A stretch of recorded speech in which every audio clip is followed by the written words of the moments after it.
is Lord. Nwanne onwere ife nọ n'elu uwe nwere ọgwụ. Onwere otu o si fụnyasị ọdụ nwanne anyị ama otu a ga-esi mie. Ịfụrụ ndị alụrụ ala niile a, ndị a na-eme ụkwụ abashu, ndị a na-eme achị elele. Ha ncha niile nwere ọgwụ. Dee one man nọ na vileji, ọrụ dị man bụ young boy ọbụla goro moto nata dee. A ga-emegide ife dushọn niile ya bụ moto. Ma nwere ụzọ ụkwụ na-achịkwa ebe isi. Dee dị man nọ na vileji na-akpa mkpamkpa. Dee nwanne echi gara aga anọrọ elu isi ka mgbaso afịa dee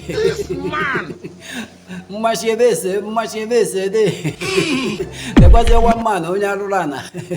dee dị manụ so na ndị a na-ahụ iburu moto nata dee ha ga-emegide gị ife ma dushọn niile ya bụ moto ma were ụzọ ụkwụ na-achịkwa ebe isi dee dị manụ agafeta ebe nnọ dekwazie nwa nwu manụ kwapụrụ di last month dee ya sị dị woman n'ọkwa nna nke ka ọ na-eje dị woman asị ya na udo dịkwa na nsogbu ọ dị ya sị dị woman na udo dị na nsogbu adịrọ na otego onye ji achọ ka nye na na-adị na mma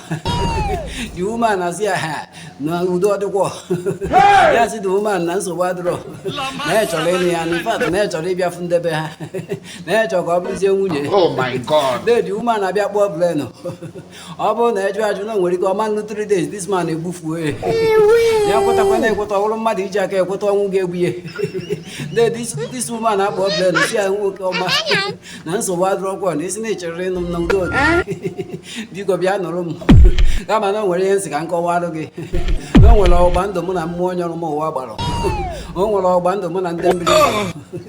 na anya nwe ọgba ndụ mụ na nwoke ọbụla nụrụ m na anya m nwoke ga-anwụ after 6 months ọ nụsịrị m after 6 months ọ nụrụ m na anya m nwoke ga-anwụ exactly once o ruru 6 months